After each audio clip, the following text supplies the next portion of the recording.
Туугандар, акча алмаштыруу жайында мынакей 1 акш доллар 87 сом 50 тыйын, 1 евро 100 сом, 1 рубль 1 жарым тыйын болуп атат. 1000 рубльңиз 1015 сом.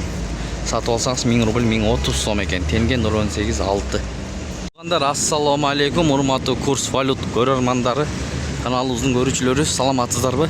10 август 2026 жыл Банк Компаньон Бишкек шаары 1 акш доллар 87 сом 30 тыйын, 1 евро 100 сом, 1 рубль 1.04 тыйын экен. Банкта өйдөрөк сатып 1.10 тенге 0.7 тыйын. Обменкаларда 1.01 жарым тыйын болуп атат.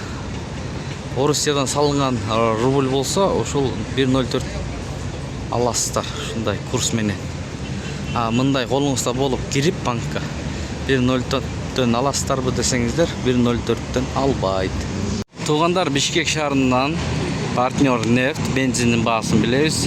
92 бул жерде 88 сом 40 тыйын, 95 109 сом 90 тыйын, 92 86 сом 90 тыйын экен.